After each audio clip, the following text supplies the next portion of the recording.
A grande que maioria não me conhece. Ontem foi uma noite muito linda com a liderança. E eu deixei para me revelar na intimidade nessa manhã. Que eu sei que tem pessoas que não são da liderança da igreja, embora todos sejam servos. Por favor, olhe para mim. A história de uma pessoa, ela não é completa se ela estiver sozinha. A gente vive de engrenagens, de conexões e de, no bom sentido, de tatuagem nossa na vida dos outros, na alma dos outros. Então, olha para cá. Eu sou casado há 44 anos com essa linda senhora. Ela é nutróloga, ela é uma serva de Deus, ela é ministra para mulheres. Eu, inclusive, estou aqui porque eu assumi esse compromisso com vocês. Queria conhecer o pastor Getúlio e a igreja, mas para mim não está sendo fácil, porque ela está indo nessa madrugada para os Estados Unidos. E desde ontem que eu não a vejo, que eu passei o dia fora e quando de noite viajei, e amanhã ela viaja, quer dizer, hoje às 3 da manhã, de hoje para amanhã. E a gente só vai se encontrar daqui a 10 dias nos Estados Unidos. Temos 2 filhos, ela recém completou 65 anos de idade. Olha como está em forma. Está em forma. Não é formal, é forma. Porque ela, como nutróloga, ela é cruel, ela é radical. Ela faz parte da equipe do famoso doutor Laí Ribeiro. Então, ela trabalha diretamente com ele lá no nosso Nordeste. E tem N pós-doutorados nessa área. Ela é muito boa nisso. Você tem uma ideia? Faz uns 15 anos que eu não sei o que é uma Coca-Cola. Ela diz que Coca-Cola é o diabo engarrafado. Pronto, fazer o quê? Nada que tenha encaixotado, engarrafado na minha casa entra. Somente uma vez por mês na igreja a ceia do Senhor, porque o vinho é comprado no supermercado, o suco de uva. Eu não como pão, não tomo suco de nada. Ela diz que presunto, já está dizendo, presunto morreu. Nada que seja comida processada, nem pensar. Margarina, ovo só se for de a gema vermelha e com azeite ou manteiga de garrafa. Então ore por mim, porque não é fácil a minha vida não. Não é fácil. Porque eu não sou ela que eu não. E quando eu viajo assim, eu sempre dou uma fugidinha. Hoje, no café da manhã, no Hotel Quality, eu olhei assim, aquele presunto gostoso, eu olhei para um lado, para o outro, não tem ninguém, eu digo, eu vou ser agora. Eu sei agora. Mas é uma bênção muito grande. Mas isso ajuda a ser saudável. E ela fala sobre, chamada Comidas de Deus. Essa final de semana ela estava no Rio de Janeiro, com a irmã Elisete Malafaia, uma equipe de mulheres, num congresso, e falando sobre santidade orgânica. Ela não é chique? Pode falar, que eu sei que é. Olha aqui, deixa eu ver. Bom, aqui somos nós dois, numa fase mais recente. E detalhe, mulher, olha, mulher, detalhe, eu não estou mentindo. Ela nunca fez uma plástica. Não, quem fez foi o médico. Não é? Meu brincando. Não, nunca. Ela se cuida muito bem. Vamos lá. Aqui, olha, minha igreja, eu sou muito feliz porque a minha igreja não foi o que construí, já encontrei tudo pronto. Ela é cartão postal em João Pessoa. É um templo greco-romano, é um templo dentro com a arquitetura neoclássica, é uma relíquia na cidade. Em qualquer banca de revista de João Pessoa se compra a Catedral Católica e esse templo. No Natal, o templo fecha a cidade, é uma festa, tem um culto onde eu coloco 5.000 cadeiras e vão mais de 7.000 pessoas nesse culto. E em 2010, passou ao vivo no Jornal Nacional, no Brasil, sobre o maior evento evangélico no Natal ao ar livre. Olha como é lindo. Essa igreja, ela é no centro de João Pessoa, divide a cidade, e só que a igreja é maior que o templo. Esse templo só cabe 800 pessoas sentadas, e bem apertadinho mesmo. Então a igreja cresceu, tem um outro local da igreja chamado Espaço Gospel da primeira, onde também são assim, lugar bem folgado para 2.000 pessoas, e temos no domingo no todo 7 cultos simultâneos. Olha para cá, por favor. Isso é o templo dentro, como é lindo, não é? Vejam os detalhes das luminárias, tudo isso já encontrei pronto. Eu só cuido e só modernizo, porque aqui não pode colocar telão de LED, que o batistério, a igreja batista é muito sagrado, quem pode mexer, senão eu sou decapitado. Esse é o espaço gospel, olha aqui. Onde são os cultos, no templo central lá, são os cultos tradicionais. Coral, piano de cauda, músicos, instrumentos, etc. E aqui são os cultos contemporâneos. Culto para adolescente, culto para jovem. Somos 8 bandas na igreja. E no domingo aqui, 2 cultos. Está vendo um agora, às 10 da manhã e às 6 horas da noite. Então, por isso que eu nunca saio no domingo, que não é fácil. Mas hoje meu filho está pregando no meu lugar, tentando suprir, não é? E essa minha ausência. Aqui está a minha família, minha esposa, minha filha Thaís e meu filho André. Como eu disse ontem, o Luiz André é advogado de formação, militou durante mais de 20 anos. Hoje, ele deixou a advocacia e ele é o pastor gestor da igreja. Tudo na igreja que envolve gestão é comigo. Comigo só o ensino, a teologia e o aconselhamento. Ele deixa tudo, vive só para a igreja. E somos uma equipe de 8 pastores de tempo integral que a igreja sustenta essa equipe. Para cada área, tem um pastor de crianças, adolescentes, jovens, casais, e enfim, fechando o ciclo. E também tenho pastoras. E minha igreja batista é da Convenção Batista Brasileira. Foi a primeira igreja batista no Brasil a ordenar pastoras. Pelo processo bem batista, formadas em teologia, se submetem a um concílio, são ordenadas e são uma bênção em minha vida. Eu acho que é isso aí, só para vocês conhecerem um pouquinho. Eu acho que pelo menos essa aqui merece palma, merece uma família. Pois é. Agora vamos lá para o nosso estudo de hoje. Mesa, vamos lá? Posso abrir? Muito bem, vamos lá. Eu acho que agora sim. Ok. Talvez, queria sua atenção, porque, como eu disse ontem, a minha forma de falar, ela expõe ideias.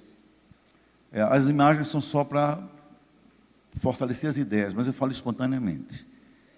E eu queria, ontem, honrei o pastor Getúlio, sua esposa, ela não estava mais, veio de manhã, conheci uma senhora simpaticíssima, lindíssima, e nota 1000. Me senti honrado em conhecê-lo nessa manhã, e, enfim. Mas eu queria conversar com história real. E eu queria que você me ouvisse bem. Essa história foi o útero de onde nasceu essa reflexão. E quando eu recebi da igreja a programação, ontem para líderes e hoje para a igreja, eu escolhi esse tema, por entender que ele está ligado tanto à ideia do servo como ao ministério da igreja que continua aqui nessa caminhada da esperança. Ouve comigo essa história, mas todo mundo tem que ouvir, porque ela é sutilmente forte. João Pessoa tem um hospital muito grande chamado Hospital da Unimed, o maior da cidade. Há muitos médicos evangélicos, inclusive o diretor é da nossa igreja. Uma vez por semana, em João Pessoa, eu vou para um hospital. Eu sou capelão e amo estar, sobretudo, em enfermarias, em quartos, pacientes terminais, que eu vou levar esperança, o poder da esperança. Então eu saio num quarto onde fui fazer uma visita a uma pessoa evangélica, ovelha minha, eu ouço uma voz, pelo meu nome. Eu paro, olho para trás, vejo 3 mulheres sexagenárias. Pelo jeito, irmãs, eu era. Fiquei parado, elas vieram até mim. Olha a conversa. Nós somos católicas, apostólicas e romanas. Somos muito católicas. Nosso pai está morrendo aqui no hospital. Chamamos um padre, ele não pôde vir. Nós não queríamos que ele morresse sem uma bênção. Nós lhe conhecemos pela televisão em João Pessoa, onde tem um programa. Gostamos do Senhor. Se eu puder ir lá, dar uma bênção para meu pai. E uma expressão ainda mais dura, nessa bênção, encomendar o corpo dele, para ele não morrer sem essa bênção. Eu fiquei parado. Pastor, não tem esse tipo de convite. Na mesma hora, disse-me o Espírito Santo, de forma audível: vá, eu marquei esse encontro. É assim. Isso foi no corredor do hospital, no final de uma tarde. Eu disse: onde está seu pai? Fomos até o apartamento. Lá eu encontro um homem octogenário com câncer terminal, de forma, uma metástase já brutal, perto de uma mulher cabisbaixa, que nem levantou a cabeça para olhar para mim, e eu entrei com essas 3 mulheres. Claro que um ambiente estranho. Então eu disse assim: Senhor, meu nome é Estevão Fernandes, sou pastor aqui em João Pessoa, suas filhas pediram-me para vir aqui lhe visitar e orar. Eu posso orar pelo Senhor? Ele disse: fica à vontade, bem assim, diferente. Disse-me o Espírito Santo: não ore, não autorizo. Assim, de forma audível, apenas converse. Porque tem horas que a oração pode ser uma fuga do que Deus quer fazer. E a conversa pode ser a ponte do que Deus quer falar. Mas se eu vim aqui orar, não vou orar, fazer o quê? Então aqui, converse. E essa conversa que eu trago para vocês, para abrir minha reflexão. Diz: Senhor, eu creio na oração. Geralmente Deus escuta quando eu oro, nunca oro assim no atacado, nunca oro de forma, não oro por orar, oro consciente que Deus vai ouvir, responder. O Senhor quer que eu ore por quê?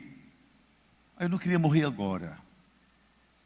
Eu perguntei: o Senhor quer ver quantos anos mais? Ele já tem 80 anos. E doente e morrendo. Ele disse com dificuldade: quem sabe mais 10 anos. Aí eu perguntei: que razões teria Deus para lhe dar mais 10 anos de vida? Porque Deus é intencional em tudo que faz. Muita gente ora e joga palavras ao vento,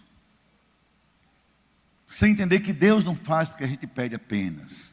Ele faz também porque e como Ele quer. Ele é intencional em tudo.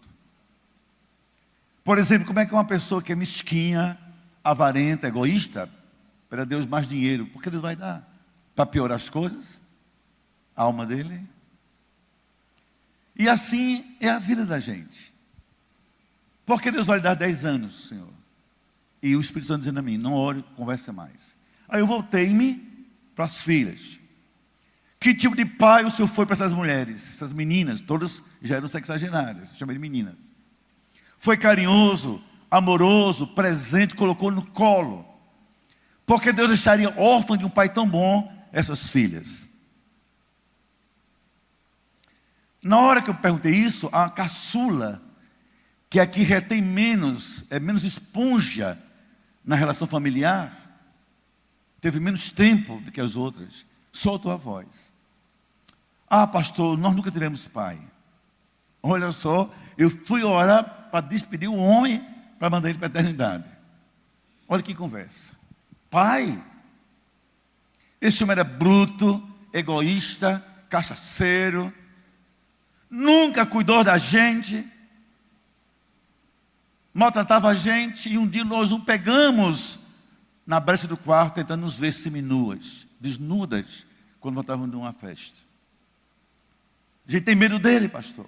Estamos aqui não é por ele, é pela minha mãe. A gente só quer que o Senhor despeça ele, pronto. Mas pai, nunca tivemos. Aí eu disse assim: como é que pode ser isso? Porque Deus vai dar mais 10 anos de vida a um homem que fez tanta gente sofrer perto dele. Por quê? Para que sofram mais? Então eu saí delas e foquei na mulher cabisbaixa. Que tipo de esposo o Senhor foi para essa mulher? Para que Deus não a deixe viúva. Carinhoso, fiel, afetuoso, amigo, solidário. Fale-me. E ele calado, de olho aberto assim para mim. Então a mais velha, que viu a dor por mais tempo, disse: pastor Estevão, que pergunta tola é essa sua? Minha mãe sofreu a vida toda com esse homem. Mulherengo, cachaceiro, violento, promíscuo. Pobres a gente, nós víamos chegar à noite. E ele em casa, vindo de festa, com cheiro de prostituição. Obrigar minha mãe a fazer sexo com ele. E ela dizia: não, não, a gente ouvindo e ele forçando. Ela ter que beijar um homem cheirando a cachaça e fedendo a prostitutas. Essa foi a história da minha mãe. eu fiquei assim, em estado de choque. Então eu disse assim para ele: Senhor, por que devo orar pelo Senhor? Por que devo orar? Não é bom para a sua família que o Senhor sobreviva por mais tempo. É só ampliar a dor de quem vive com o Senhor. Mas, olha só, me escute. Se o Senhor me ouvir agora, entender o que eu vou dizer a você, quem sabe, Deus lhe aumenta, não talvez 10 anos, vou pedir que Deus apenas aumente, para que haja tempo de o Senhor pedir perdão às suas filhas. E elas colocarem o Senhor no colo. O Senhor não pode mais. Dizendo: Pai, senta aqui, Pai, com a gente. Quanto tempo a gente perdeu, Pai? A gente lhe perdoa, mas senta aqui.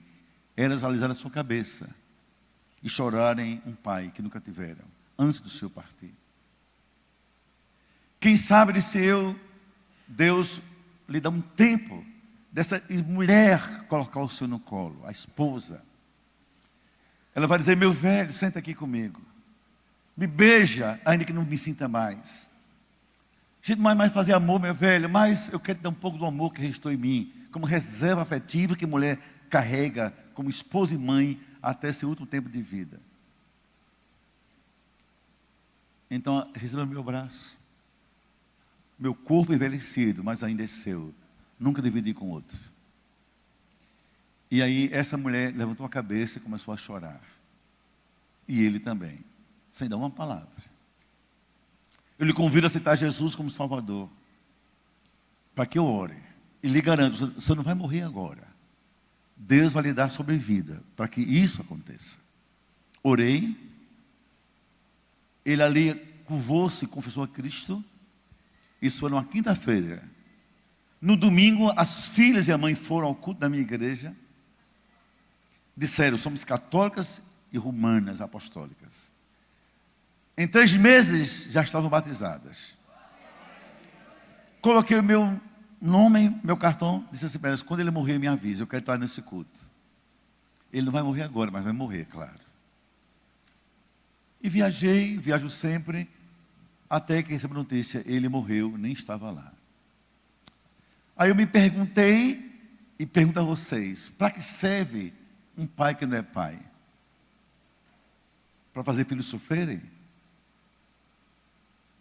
Para que serve o marido que não é esposo? Para deixar uma mulher de coração dilacerada, carente o tempo todo? Um homem que é dela, mas não lhe pertence? Um carinho que era para ela, mas ela não tem? Uma voz para conversar, mas que se cala? Uma presença ausente da vida dela? Para que serve um homem desse? Fui me perguntando, porque eu tenho filhos e tenho esposa. E lembrei-me daquela máxima popular: para que serve quem não serve? E comecei a refletir: quando eu partir, que falta vão sentir minhas filhas, ou meus filhos de mim, minha esposa de mim, minhas ovelhas de mim? Quem me conhece vai pensar o que sobre mim na minha ausência? A vida com Deus tem que ser assim, intencional. Tem que ser diferente. Quem é pai, precisa ser pai. Colocar no colo o filho. Hoje a crise que demanda o mundo, das mais graves, aqui há psicólogos famosos, mas que isso, sabe, com o pastor Ricardo, é de paternidade, é de colo, de referências, de afeto. Goiânia, João Pessoa, Paris, New York, tudo é a mesma coisa. Mulheres carentes, pais ausentes, filhos perdidos, referências nulas. Por isso que eu não acredito que nada muda no mundo sem que os homens entendam quem são no projeto de Deus para a família e para as suas vidas. Eu não acredito em nada. Eu sou formado em psicologia, sou formado em filosofia, sou doutor em história e em sociologia, amo a vida, passei o que você imaginar, e não acredito em nada que não passe pelo repensar do homem diante de Deus. Da vida que se entende como vida dada por Deus. Assim também a igreja. Somos nós como igreja. Porque estamos aqui a cada domingo, porque Deus nos permite viver em Goiânia, poderia ser em Brasília, poderia ser em Curitiba, que não importa. O que é a vida que Deus quer que tenhamos, que esperança vamos ter sobre nós mesmos no amanhã. Então eu lembrei-me de Jesus, escrevi esse estudo, Jesus vindo de uma jornada noturna, eu não sei de onde, nem diz a Bíblia, mas certamente uma jornada de natureza ministerial, e sentiu fome. Encontrou-se com os seus discípulos, vindo de longe uma figueira, que ele fizera com o Pai. A Bíblia diz que nada foi feito sem ele, desde os tempos eternos. Sabe o que ele pensou, eu acho? Aquela figueira, eu estou com fome, eu a fiz, eu a criei, para que ela dê figo, dê fruto, vamos até ela. E a Bíblia diz que Jesus, ao chegar na figueira, deixa eu tentar botar o texto diante de vocês agora, deparou-se com uma tristeza. Vamos tentar colocar o texto aqui entre a gente. Bom, não está chegando, por alguma razão, não sei se é claridade, mas vou ler para vocês. Por favor. Abra a Bíblia comigo em Mateus 21, de 18 a 22, por favor. Vou ver se o texto entra aqui.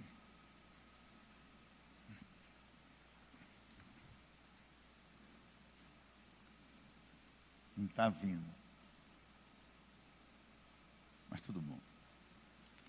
Melhor você ficar com ele enquanto eu falo, para eu ficar mais livre. Não ter essa atenção. Obrigado. Diz assim o texto, vamos ler juntos. Esqueça a tela, vamos ao texto. Lucas, ou Mateus 21, de 18 a 22. E de manhã, ok, obrigado. E de manhã, é melhor você, meu filho. Deus está usando um milagre nessa manhã. Fica com um milagre aí. De manhã, voltando para a cidade, Jesus teve fome. E avistando uma figueira perto do caminho, dirigiu-se até ela, não achou nada nela senão folhas. E disse-lhe, nunca mais nasça fruto de ti. E a figueira secou imediatamente. E os discípulos, vendo isto, maravilharam-se dizendo, como é que secou assim tão rápido essa figueira? Eu estou lendo de outra forma para ganhar tempo. Jesus, porém, respondendo, disse-lhes, em verdade eu vos digo, que se vocês tiverem fé e não duvidarem, não só farão o que foi feito essa figueira, mas até mesmo se disserem esse monte, ergue-te e lança-te no mar, precipita-te no mar, assim vai acontecer. E tudo que pedis em oração, crendo recebereis. Interessante que nós lemos muito essa parte final. Crendo, tudo dá certo. Até montanhas se transportam. Mas eu quero pensar nesse texto na primeira parte dele. Para mim, é o texto mais existencial da Bíblia. A gente mergulha nele como quem rebusca no poço da vida a razão da nossa existência. Há pelo menos 3 lições no texto. Pode lançar, por favor, aí. Primeira lição é essa. A vida é sagrada. E tudo que é sagrado reflete Deus. Porque tudo que é sagrado traz em si a imagem do Criador. A minha vida é sagrada, a sua vida é sagrada, porque nós temos em nós esse toque de Deus. Como é que aquele homem joga a vida fora, com prostitutas, com vícios, com cachaça, ao ponto de nem ser marido, nem ser pai de uma mulher com quem casou, de filhos com quem ele gerou no mundo? Porque nunca entendeu, vida é sagrada. Nossa vida pertence a Deus. Jesus olha para aquela figueira que ele criou a vida na natureza e disse, eu quero fruto, cadê seu fruto? Eu lhe fiz, eu lhe criei. Onde estão os frutos para os quais você foi gerada? O que fazemos na nossa vida? Não sei se você tem 40 anos, 50, 70, não sei o que você faz em Goiânia. Mas eu pergunto, se sua vida não for posta a serviço de Deus, do reino de Deus, você desperdiça a sua vida. Governos não são sagrados, são transitórios. Políticos não são sagrados, são transitórios. Um dia você se aposenta, um dia lhe encostam, um dia você adoece, um dia uma cama lhe acolhe e também lhe recolhe. A questão é, e a vida é o quê? É mais do que frequentar uma igreja, muito mais. Deus não lhe quer aqui domingo por domingo só sentado ouvindo pregações. Nós somos chamados e feitos por Deus para sermos figueiras na vida dos outros. Aqui em Goiânia, em cada esquina, somos figueiras. Nessa cidade, a gente com fome de Deus, de propósito, de afeto, de carinho, de respostas. E você, essa figueira, o que vou achar em você? Responda-me. Não é com a sua igreja, é cadê Jesus em você? Não onde você frequenta, o que você tem para oferecer como fruto de quem já frequenta o seu coração, que é o Espírito Santo. A vida é sagrada. Eu saí dali tremendo por dentro. Eu tenho 68 anos de idade e tenho 44 de pastor. Minha vida foi ser pastor, praticamente. Então olho para minha esposa como que olho para o sagrado de Deus. A Bíblia diz que um homem vai prestar conta a Deus da esposa que tem. Deve amá-la como Cristo ama a igreja. É sagrada. Meus filhos são herança de Deus, são sagrados. Meu ministério é sagrado. Eu viajo, vou para João Pessoa, volto para pregar em João Pessoa, amo a minha igreja. Não me canso, de forma nenhuma. Entendo-me como um objeto sagrado a serviço de Deus. Uma figueira que Deus plantou em João Pessoa, para onde quer que eu vá? Me responda. O que é a sua vida? Como você a usa? Como você a desperdiça? Vamos chegar a uma coisa mais fácil. Que esposa aqui vê no marido uma figueira? Quando eu quero carinho, encontro você. Quando eu quero abraço, você me dá. Quando eu quero presença, é você que eu vejo. Quando eu quero amor, você que me dá. Você é o alimento da minha alma. Você é minha figueira. Quantas? Escute-me, as quantas? Olhem para a sua figueira. Nada mais encontro, a não ser uma figueira e nada mais. Sem frutos. Quantos homens também é a mesma coisa? Nós, maridos, você é uma figueira minha irmã. Quantos querem carinho você tem para dar? Presença, amor, afeto, vida, sonhos. Pais e filhos. Mas eu aprendo com Jesus, a vida é sagrada. E tudo que é sagrado reflete Deus. Eu lhe fiz figueira. O que você faz comigo? Estou com fome. Você não tem nada para me dar? Se eu lhe fiz.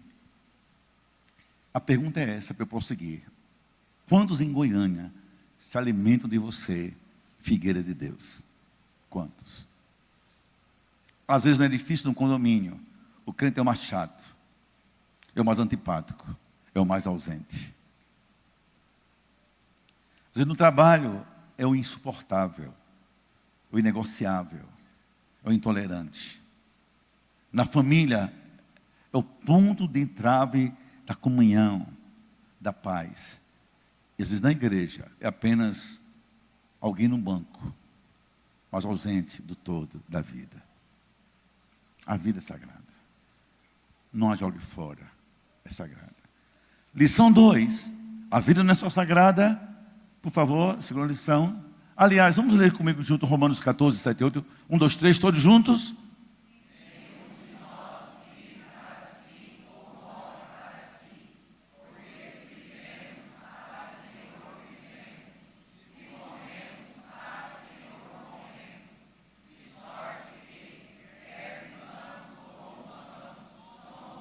Na glória a Deus por isso, aplauda a Deus por isso. Isso é a nossa vida. Nossa vida. Eu não me pertenço, nem pastor Getúlio, não tenho direito de pensar sobre nós mesmos. Somos do Senhor, vivendo ou morrendo, do Senhor. Sempre. Porque a vida é sagrada. Lição 2. A vida, além de ser sagrada, ela deve ser frutífera. Ontem foi lindo aqui a liderança. E talvez nem todos tenham vindo, mas um grande número, fiquei muito feliz. A vida é frutífera. Alimentos que devemos produzir para os outros. Você é figueira, cadê os figos? Você é oliveira, cadê a oliva? Você é o quê? Entenda isso. Quem não frutifica está desconectado com o propósito de Deus para a sua vida. Está se secularizando, se infertilizando o tempo todo.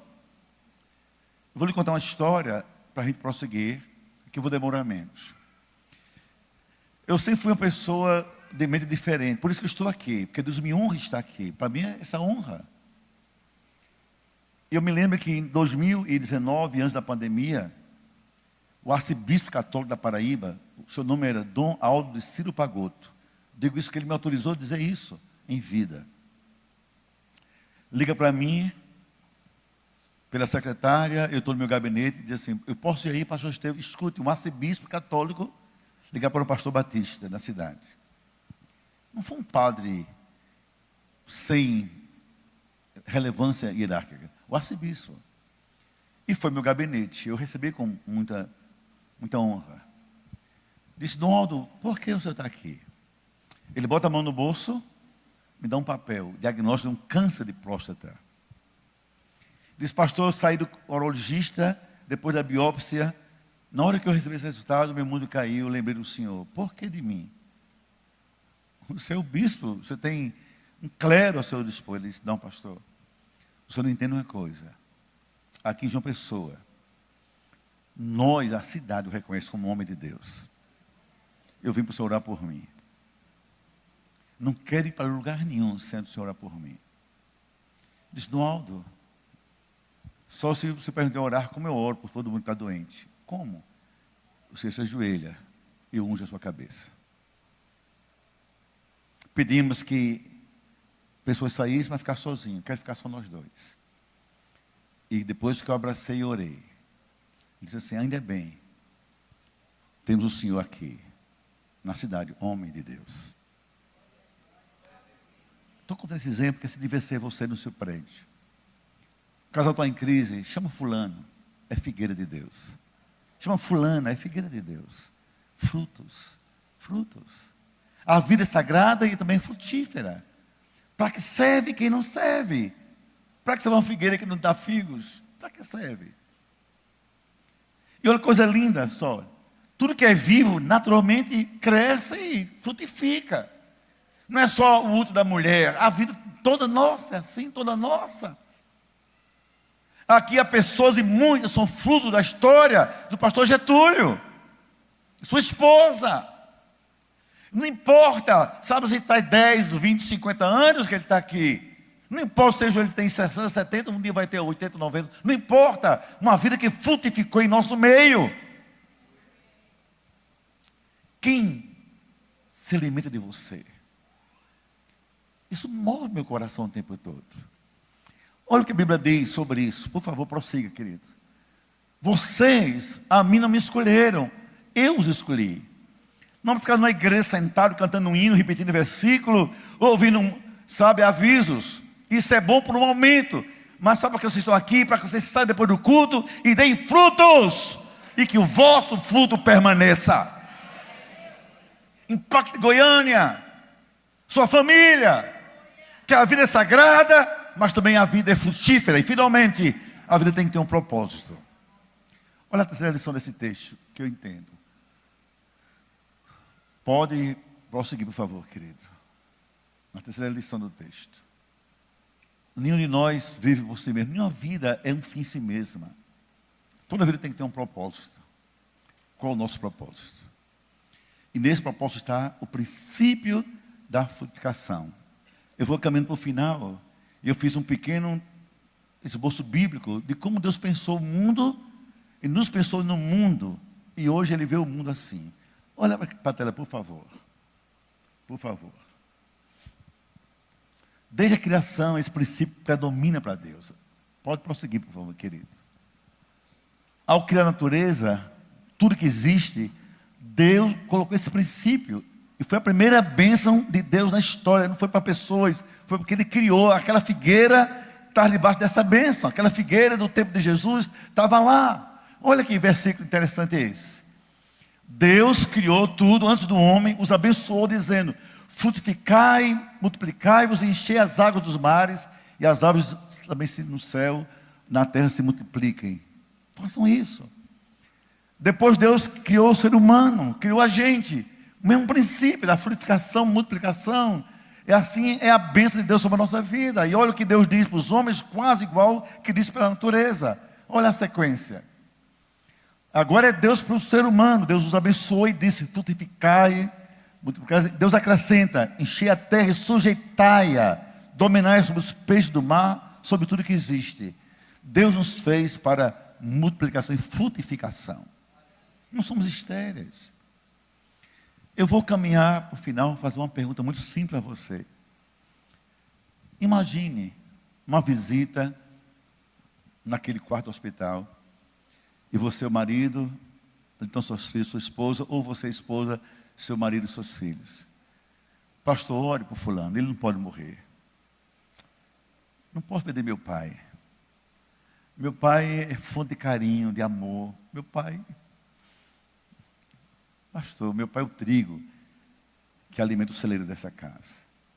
Não posso perder meu esposo, pastor, ore por ele.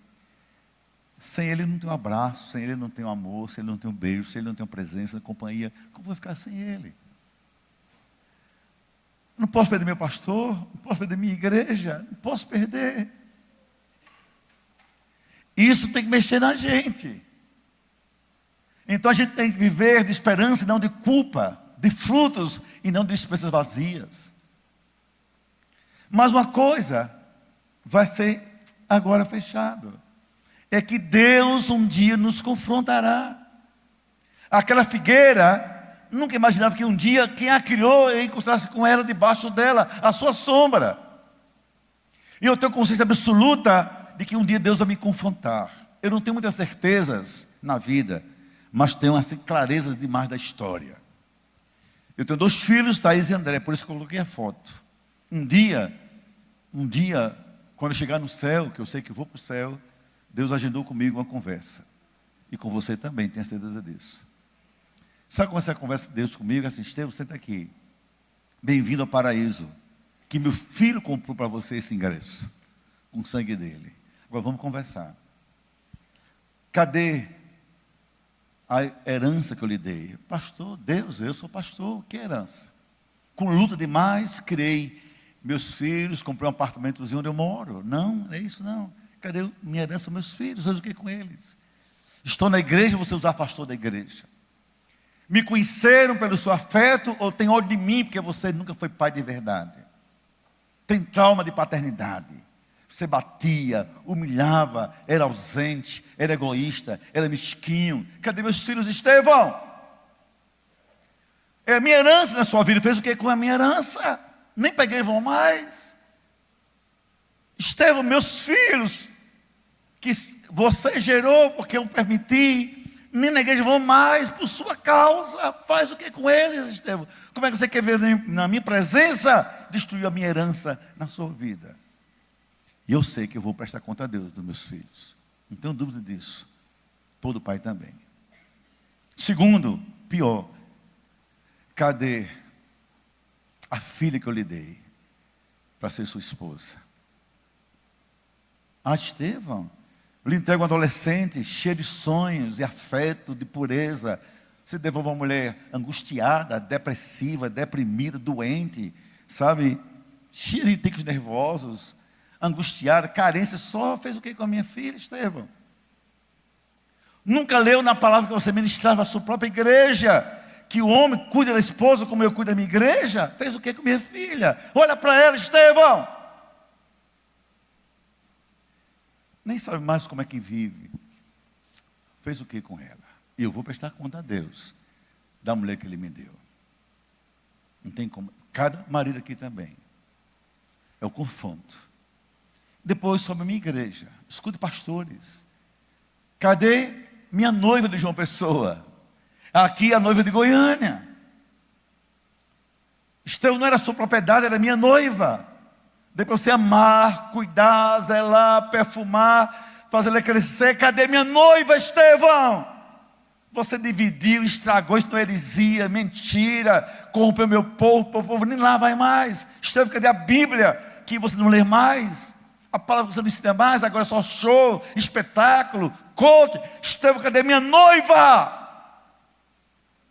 Como é que você quer sentar comigo, achando que eu nem perguntava pela minha herança? Minha filha e minha noiva. O que é que eu vou dizer? Porque um dia nós vamos ser confrontados por Deus. Todo mundo aqui.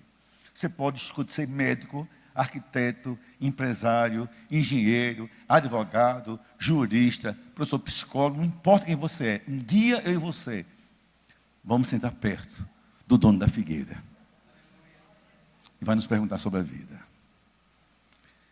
E Jesus termina de forma assim, trágica, mas profunda essa história com que eu também vou terminar. Que tenha sido o Senhor. Olha só.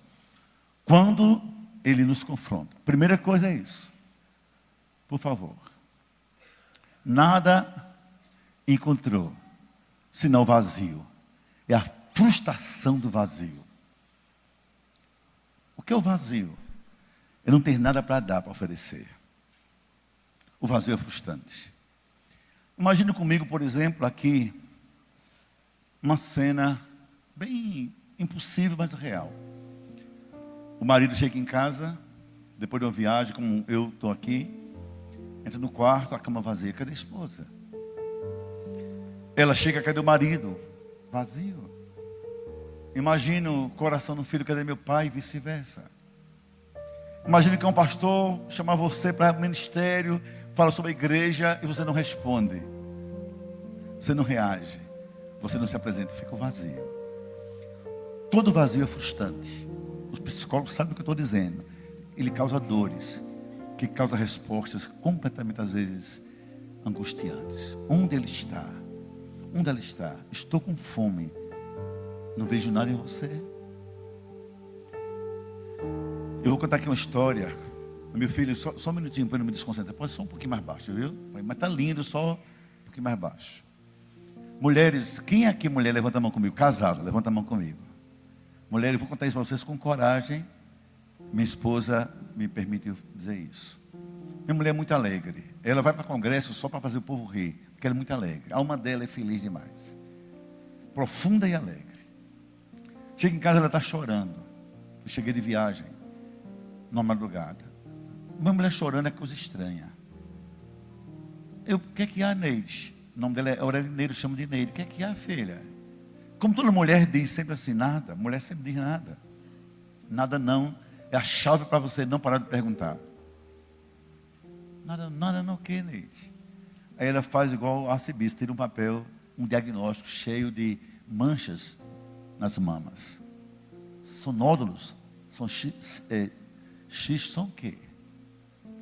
Malignos, benignos, entra em pânico, porque é uma relação muito íntima entre a autoimagem da mulher e as suas mamas, também sua autoestima. Eu entrei louco. Nele a gente vai para os Estados Unidos, a gente vai para São Paulo, a gente vai para qualquer lugar do mundo, vende tudo, vamos cuidar disso. Deus nos mandou um médico no Recife para cuidar da gente. Caríssimo particular, um cientista de Houston, passava 4 meses no Brasil, e aí fomos a ele. Caríssimo na época a consulta. Ele cuidou da minha mulher por 4 meses. Tirou tudo que ela tinha. Não era nada, graças a Deus, nada maligno. Tudo ele tirou. Mas o estranho é que quando ela ficou totalmente boa, teve alta, ele mandou me chamar. E disse, pastor, marca uma consulta comigo. E eu paguei. Na época, fosse hoje, seria pelo menos R$5.000 a consulta. Ele, médio de classe média alta, e vai quem quer. Eu fui. A igreja me emprestou dinheiro para eu ir. Chegou lá, ele sentou comigo e disse, senta aqui, pastor Estevam. Eu não lhe conheço, conheci sua esposa. Como um médico cientista, descobri que ela não tem ancestrais, não tem histórico, antecedentes, nada de mama. Nem tataravós, nem bisavós, nem avó, nem mãe, nem irmão. O que é que há com ela? Também descobri que sua esposa é uma mulher de alma leve. Por que está com o corpo assim? Aí me perguntou, pergunta cruel para mim, como pastor, na frente de um homem estranho. Como é que você trata a sua esposa? E eu disse, como assim, doutor? Disse, você sabe. E começou a fazer perguntas muito sérias. Como é que eu abraço? Como é que eu afago? Como é que eu beijo? Como é que eu escuto? Como sou na vida dela? Disse, pastor, provavelmente sua esposa desenvolver essas coisas por questões emocionais. Se não for o senhor, me dê outra pergunta. Como o senhor permite que a igreja trate a sua esposa? Como, doutor? Aí ele sabia sobre mim e disse: não me venha com desculpas, porque eu sou filho de pastor. Olha, aqui no Recife. E nós ficamos sofrendo por anos, vendo a igreja maltratar minha mãe, meu pai não reagia.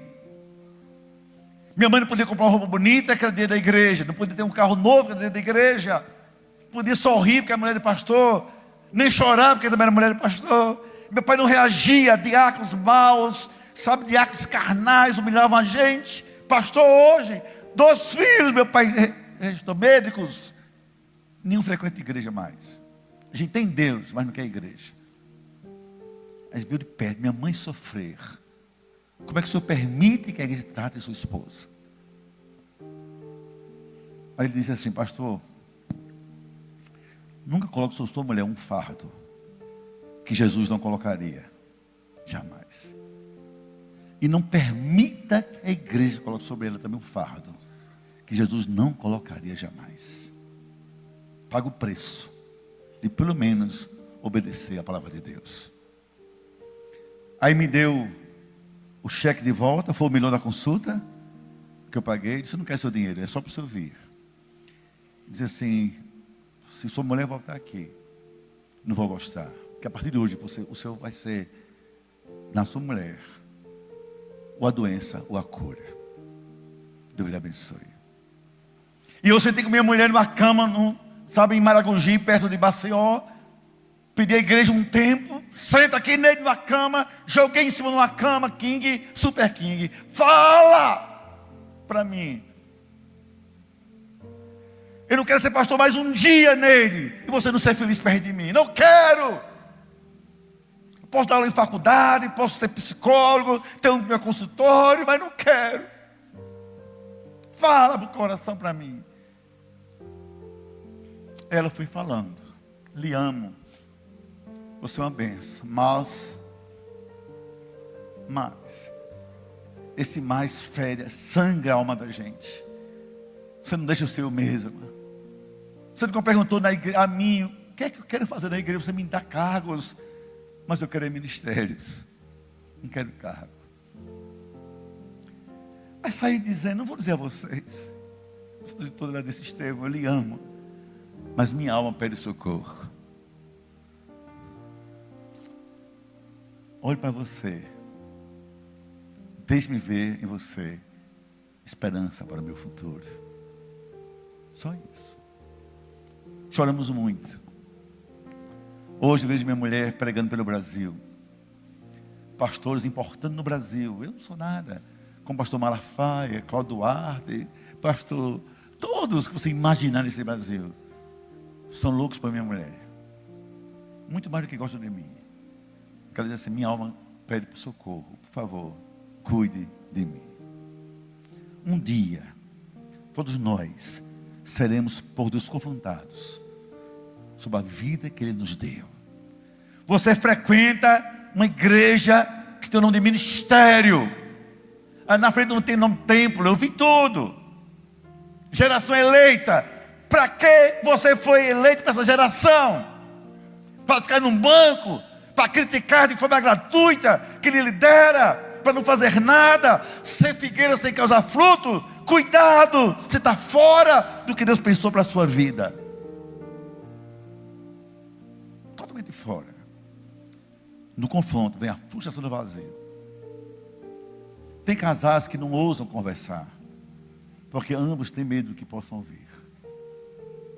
E é melhor então não conversar, para não ouvir o que incomoda. Mas Deus vai um dia nos confrontar. A segunda coisa do confronto, apenas 3 eu termino. Olha só para a tela. É o perigo da futilidade. Nada encontrou vírgula, senão folhas. Folhas não são alimento. Nesse caso específico, não. São enfeites, são adornos.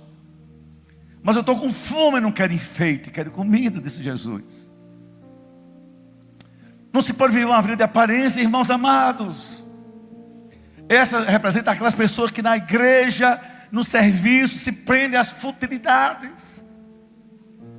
Como é que foi o culto? Foi uma bênção, mas demorou muito. Como é que foi isso? Mas, sempre reclamamos. O som, o clima, a temperatura, alguma coisa. Nunca estamos satisfeitos, porque folhas não alimentam a nossa alma carente de besterol. Folhas. Sua esposa lhe ama e você fica reclamando do brinco dela. Lhe deu 4 filhos, você reclama do corpo dela. Seu esposo lhe ama, você reclama de todas as coisas nele. Do suor, do ronco, sei lá de quê.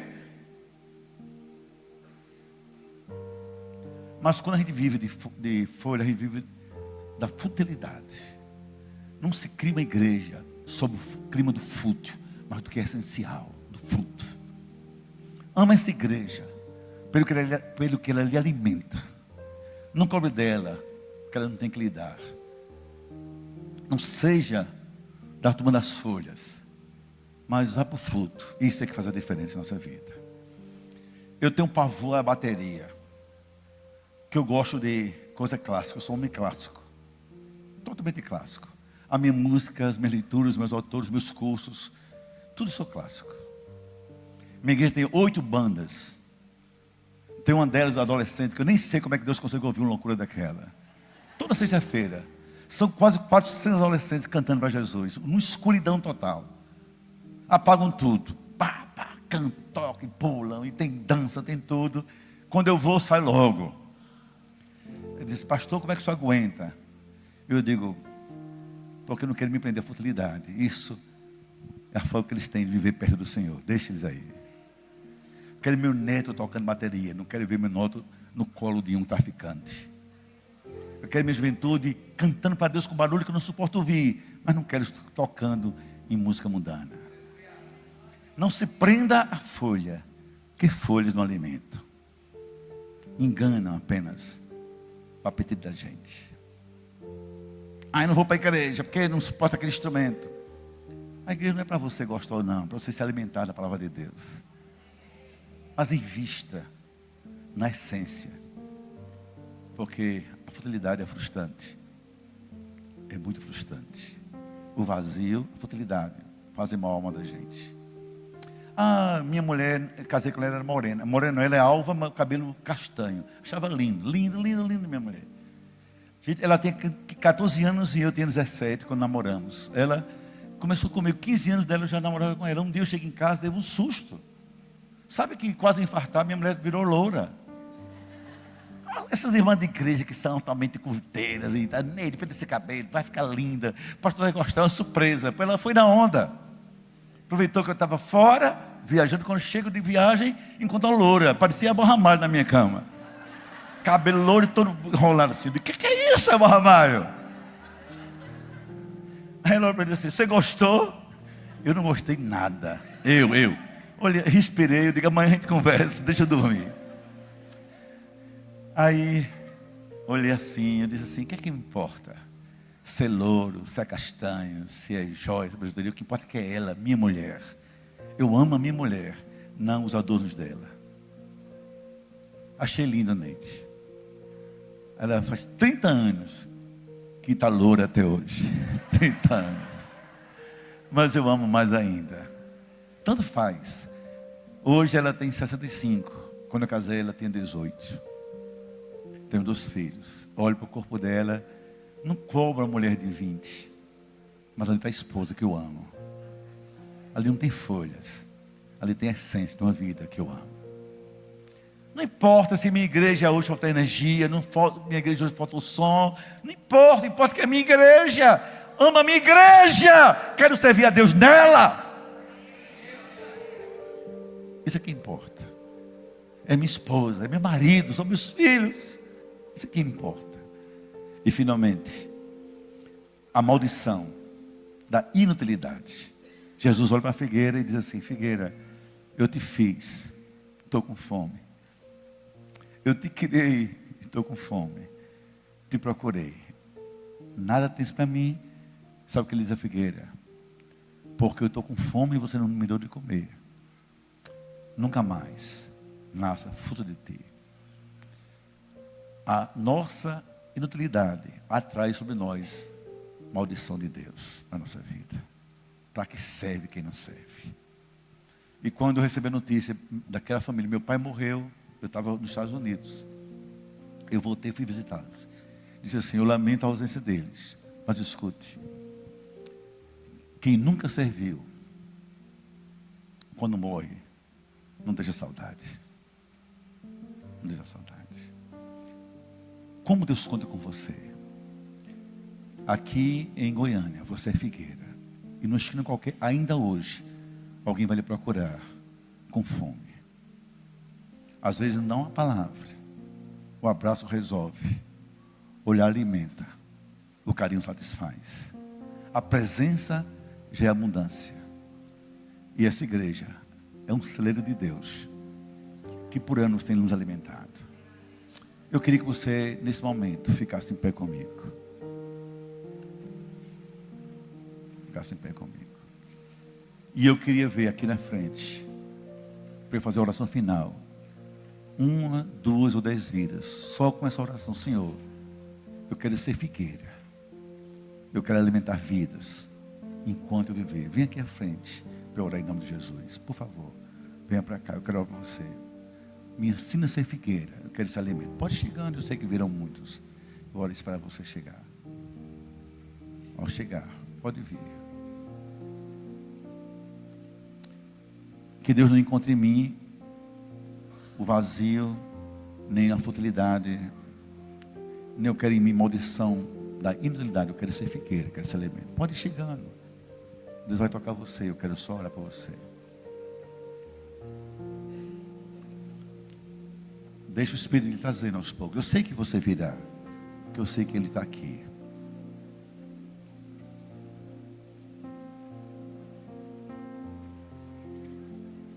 Coisa linda isso. Coisa linda isso.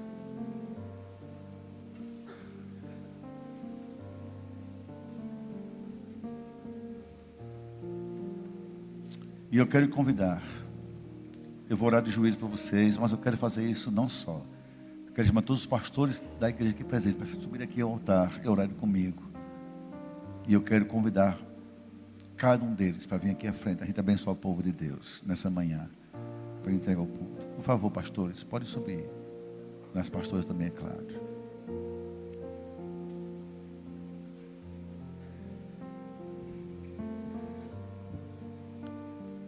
Ninguém tem que fazer isso, mas me permite ficar de joelhos por mim, por vocês. Apenas isso. Estenda suas mãos diante do Senhor Deus. Pai, vidas frutíferas, vidas que te alegram, que alimentam outras vidas. Vidas, Senhor, que te alegram porque cumprem o seu propósito, que se veem a si mesmo como vidas sagradas. Pai, obrigado por cada pessoa aqui, Senhor, por essa geração eleita para te servir, para servir uns aos outros e alimentar Goiânia com o pão da vida, com a água da vida. Pai, eu te peço humildemente, nos livre da frustração do vazio, que nada tenhamos para dar. Ó Pai, do perigo da futilidade, que é aquilo que a gente dá, Senhor, tudo sem sentido. Mas, Pai, ainda mais nos livre da maldição da inutilidade. Queremos ser chamados pelo Senhor de servos bons e fiéis. Se assim aconteceu, Deus, o futuro dessa igreja já está escrito. Brilhante, poderoso, assustador. Ó Pai, abençoe cada pessoa aqui comigo, com os pastores. Seja aqui em João Pessoa, vivamos para o Senhor. Entendamos que é vivendo ou morrendo, não nos pertencemos a nenhum governo, a nenhum poder, a ninguém. Somos do Senhor. Nossa vida é sagrada, porque é vida do Senhor. Assim oro, em nome do Pai, do Filho e do Espírito Santo de Deus. Amém.